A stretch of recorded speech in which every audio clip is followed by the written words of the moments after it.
Welcome back to Blanks No One Asked For.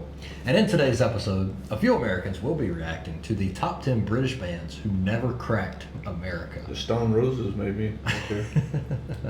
So, if you're new here, like the video, subscribe to the channel so you can see all of our future content, and comment down below a video you think we should react to. And if you don't, Mark will crack you in America. Oh, he's What's he gonna tear up now? Crack me now. So we have reacted to the top 10 British rock bands. Yeah. Now it's time for the top 10 British bands that never cracked America. I feel like at this point, over the last year, I may know at least half of this list. Really? I think so. All right. Okay. And I'm gonna go ahead and put down what I think the number one spot will be.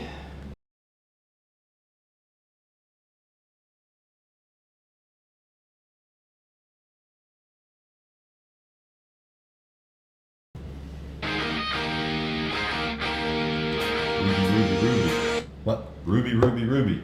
That's the name of that song. Oh, you knew that? Oh, wow. Look at you. All right. Thank These you, musical Guitar groups Hero. found fame in the UK, but they remained relatively obscure in the US. I like the song. Welcome to WatchMojo UK, and today we're counting Well, down enough our of you picks like for the this top song. 10 British bands who never cracked America. Before we begin, we publish new videos every day, so be sure to subscribe for more great content. For this list, we're focusing on bands that never experienced continuous commercial success in America. Never heard that song. Me neither. Number 10, Supergrass. I've heard the song. Okay. All Couldn't have right. told you who that was. That song was very popular. That's the name of the song is Supergrass? All right. The group is Supergrass. Okay. Yeah, this song's extremely popular in American movies, for sure. For a British band to successfully cross over into America, it's crucial to capitalise upon the buzz. And for Oxford group Supergrass, well, they failed to expand beyond their native demographic.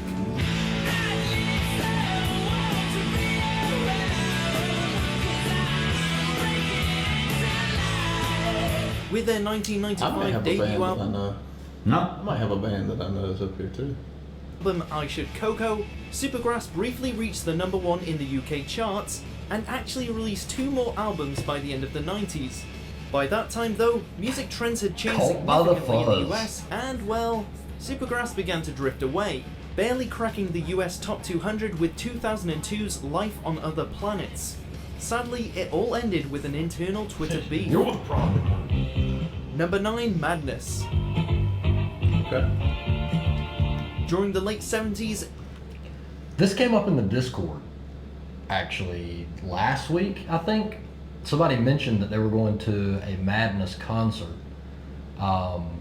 And they mentioned Our House. And I thought up until that day that Our House was sung by the Talking Heads. My entire life. in early 80s, this band was far more than just a one-hit wonder in the UK. In fact, Madness would even influence the American band that would ultimately become No Doubt.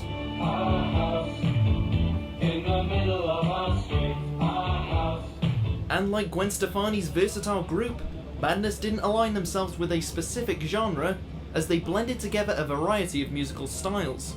You got to niche down. Music videos were so weird in the 80s, man. With that being said, Madness was in fact linked to skinheads in their early days, Ooh. which perhaps negatively affected larger scale opportunities. Perhaps. Regardless, the UK band experienced great success during their initial 10-year run, but never once did one of their acclaimed albums crack the US Top 100 charts.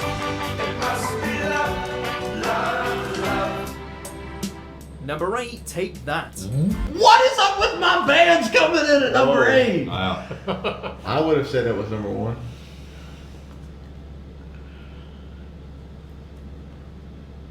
Take that. Grant, if you're out there, do not break your computer. This is insane. Take that in your pipe and smoke some Supergrass. How about that?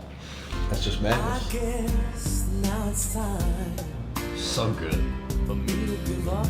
By the mid-90s, The legendary music executive Clive Davis signed this UK boy band to a record deal with Arista, but Take That had already I was going to say this looks like the British Backstreet Boys, but then you mentioned Clyde Davis, and Clyde Davis also signed the Backstreet Boys. So that makes begun to sense. self-destruct.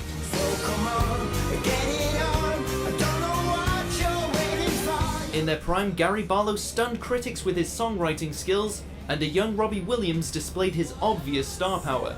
And so, Take That seemed primed for America. Yet Williams quit in 1996 just as the pop scene was about to change in the United States. The group initially formed in the early 90s, and despite 3 well-received albums, Take That just didn't seem to have the right amount of mojo to keep it going. Although the core members would later reunite with Williams in 2010. And they're also back now. They're about 20 years too late.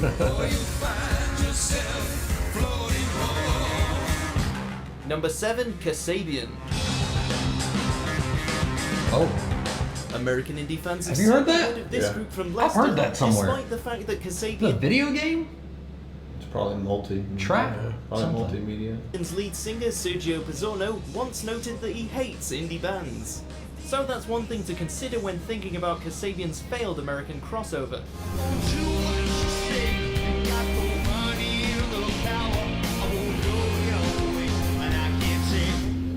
In the UK, they reached number 4 on the UK charts with their self-titled 2004 debut, and the next several albums managed to reach number 1.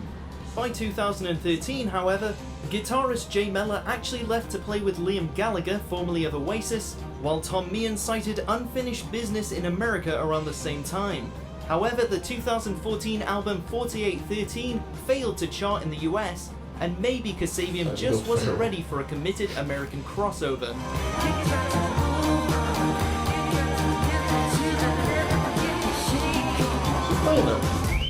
It's playing a machine gun guitar. Yeah. Machine Gun Tar. Yeah.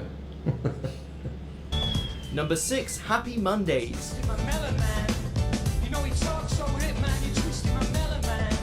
Y'all Now know this Mojoholics is what you call a Manchester band. From 1980 to 1993, Happy Mondays managed to gain quite the following in the UK. That's your guy. Yep. Every group Certainly has with one. their 1990 album Thrills and Thrills and Bellyaches. I've heard this song. I've heard this song. Have you? Yeah. But considering that a band like New Kids on the Block was big in the United States at the time, well, that's just one reason why the Happy Mondays sound failed to connect with the American mainstream. Even so, this is a band that heavily influenced some of the more notable UK bands of the 90s, such as Oasis and the Stone Roses. Yet their sound embodies Stone more of a Roses. distinct Euro vibe rather than trendy American hooks.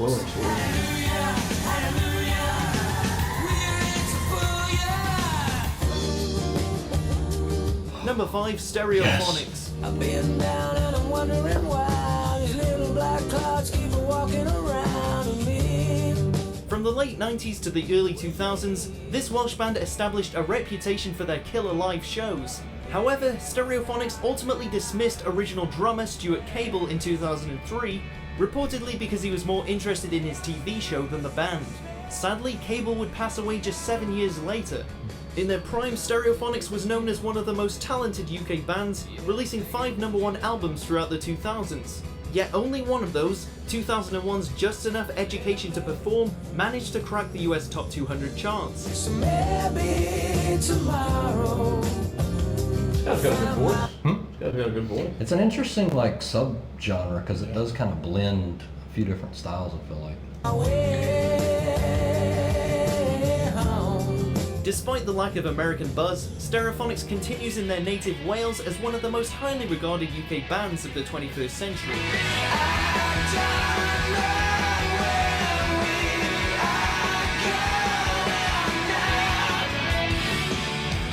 Number 4, Manic Street Preachers. Anybody heard of this? Never heard of that. That feels like something Mark would pull out of his ass. Oh yeah, the Manic Street Yeah, Preachers. I know that. I roadied for them for a while. Like many overly ambitious rock bands, this Wales group infamously hyped up their 1992 debut album, Generation Terrorists, and, well, failed to crack the top 10 in the UK charts. Just like when something survival's natural. I am wondering if the band that the lead singer of President came from is on this list. I don't think so. Busted. In fact, the Manics wouldn't mind a If you've noticed, WatchMojo tends to skew historical. number 1 until 6 years later. This coming 3 years after the mysterious disappearance of the celebrated songwriter and guitarist Richie Edwards. Their music is pure rock, something that US rock enthusiasts could easily get behind, or so it would seem. But while the Manics became iconic figures overseas, their sound just never translated to American mainstream consumers. Decades after the loss of Edwards, however, the Manics continue to wail.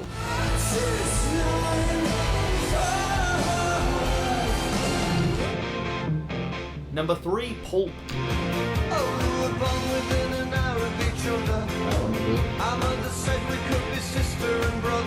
By the time of this band's success during the mid-90s Britpop era, they had already been together well over 15 years. And until then, Pulp had never actually landed a gold record, let alone an American hit. But albums like Different Class and This Is Hardcore teased at a potential American crossover, with the latter finding its way to the US charts in 1996. At this time though, reported drug use and internal scuffling shook up the band, and Pulp's final album was ultimately These guys, drug use? No. released in the early fall of 2001, peaking at number 6 in the UK charts. For a brief time, this group was on par with the likes of Oasis, but like the Gallaghers, Pulp just couldn't manage to keep the unit together.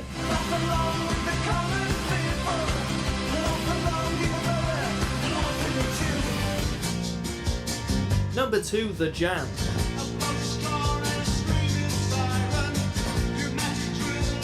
They were number 1 on my list. Fronted by the multi-talented Paul Weller, a man known for his distinct British compositions, this band came, saw and conquered during their decade-long existence.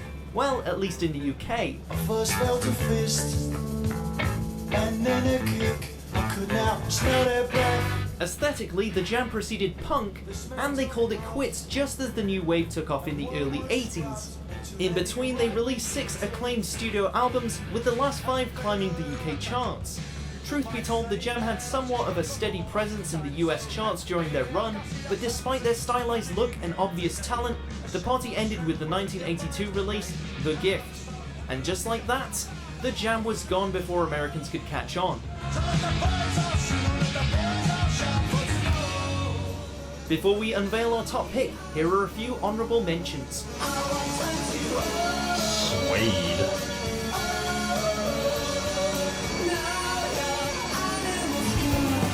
Spend the evening unpacking books and boxes. You pass me up so as not to break. I can get behind the song, huh? I can get behind the song. Yeah. Meet me on the mad parade. Water Boys. The light bells are chiming. Number 1, The Stone Roses. Wow. Wow.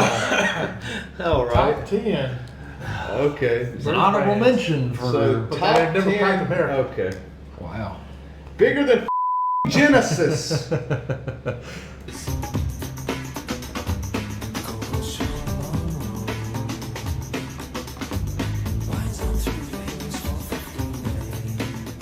If you're even vaguely familiar with the bravado and attitude of Oasis, well, let's just say the Gallagher brothers were inspired by the Stone Roses. This is a band that once said America doesn't deserve us yet, and while they may have been right, the Stone Roses didn't seem in a hurry to record consistent music after the renowned 1989 debut. Let me put you in the picture. Let me show you what I mean. The Messiah is my sister. Ain't no king that you might be. In fact, it took a full 5 years for the Manchester group to drop a second album, Wow. and the band folded for good less of 2 years later.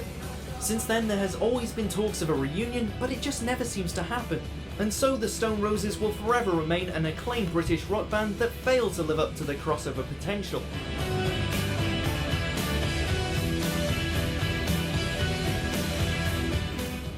Interesting. The Stone Roses strike again. I've heard more about the Stone Roses in the last 2 24 hours than in my entire I life. need to. Interesting list. Any Stone Roses fans out there? Yeah.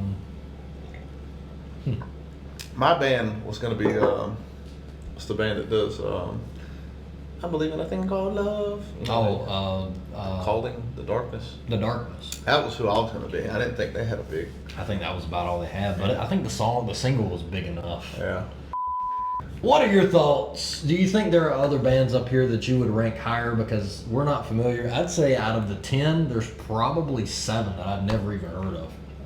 So, Yeah, at least 8 for me. what are your thoughts? Let us know. If you stuck around this long, comment the number 8 because that's where all of Zach's bands have been listening. Absolutely Landing. crazy. Spoiler alert. Without further ado, this has been BLANKS No One Asked For, and certainly no one asked for you. But wait, there's more. Still got that itch for more BLANKS No One Asked For? Click that bottom left video down there to see the content that YouTube thinks would be the best for you.